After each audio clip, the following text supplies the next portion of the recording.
Hello, everyone. I thought I would continue our American Revolution talks and social studies. So this is just more for enrichment.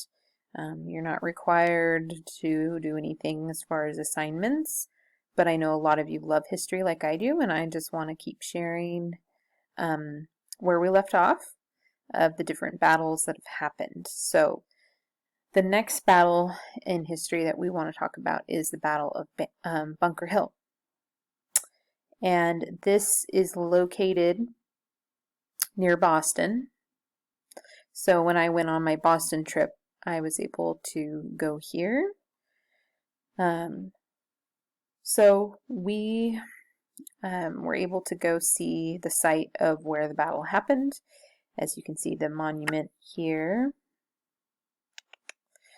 And as you can see, a lot of the monuments look a lot like the Washington Monument, and they all had that similar look.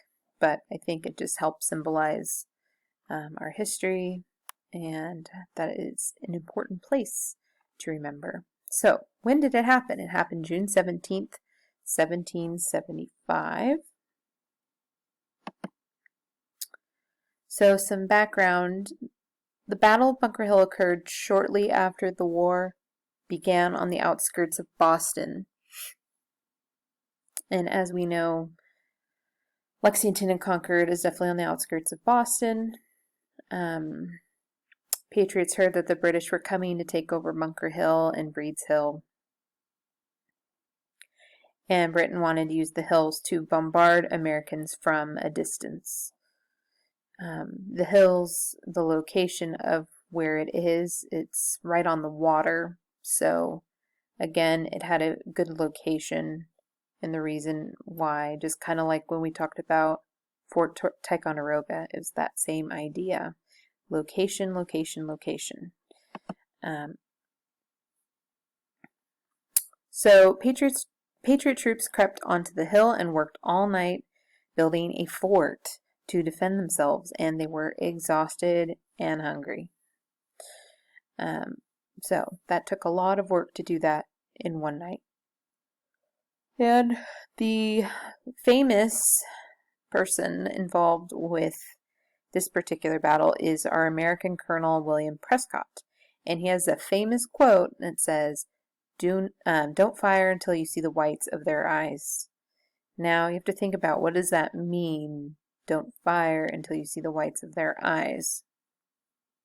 Well, if you think about it, that means to see the whites of someone's eyes, they have to be pretty close to you.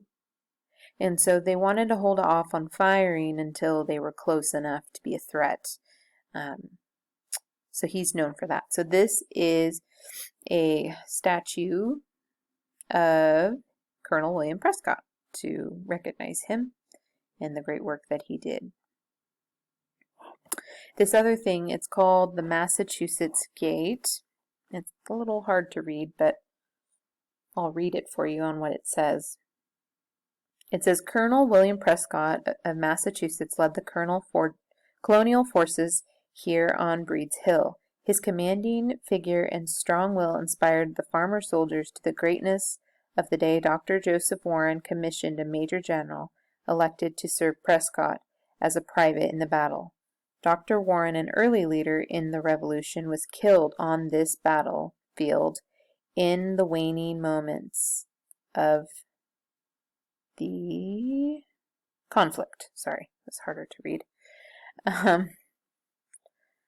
So that was a big deal as well on what happened there with Dr. Warren. And I don't know if you remember hearing about him when we were talking about Paul Revere. So there was a museum across the way from where I was standing, where the hills are, and the monument. And so these are just some it's a picture of dioramas that they set up to give you an idea what it would have looked like, which I thought was pretty great. So I wanted to make sure I took pictures of those so you could see it, to kind of see it all together. So the British attacked and the American fought hard. Patriots eventually had to retreat because they ran out of ammunition. The British did gain the hill, but they lost twice as many men. So even though they did gain it, they did lose a lot of men, and so it ended up being one of those battles where there was loss on both sides, I guess you could say. So this kind of gives you an idea of the Patriots up here. They have their little fort that they created and them waiting. The British are down here. You can see the water and the ships down there. So the British entered in this way, and they wanted to, of course, attack, and they eventually got there. And then this kind of shows at the end, with it all being said, the battle. So it's almost like if you were up in the sky and you could see overhead. So as you can see, these hills, they look, they're practically islands, and they're connected. So they're actually, Boston is the land outside of there. And so you, again, it's a place where you are surrounded by water, and it can be something powerful that you could take hold of, and that's what the British were going for. But as you can see, this is where the battle happened, and just a big overview of the land. As you can see, hills are very important, and as we'll see in more battles, there are more hills in what they have, what they're fighting for. So I find that interesting, but it is all about geography. And then just a funny fact, most of the battle actually took place on Breed's Hill, but it is called the Battle of Bunker Hill because the Army thought they were there. And so because they thought they were there, they just kept it to calling it the Battle of Bunker Hill, which is, to me, really funny that they had it wrong all along, but they're just going to go with what they thought, and that's that. So anyways, this is just another picture of another angle of the monument.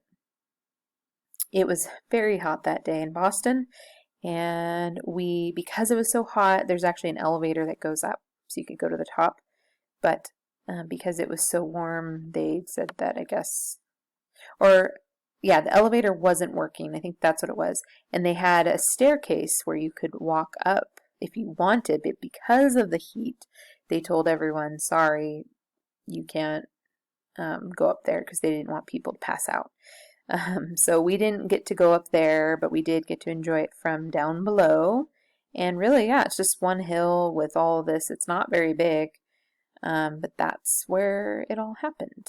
So those are my pictures from Bunker Hill. So hopefully you learned some new fun things about that. Go ahead and watch the Liberties Kids video on that. They'll give you some more information. And I look forward to talking to you again. We'll talk about our next thing that happens in the American Revolution. See you later.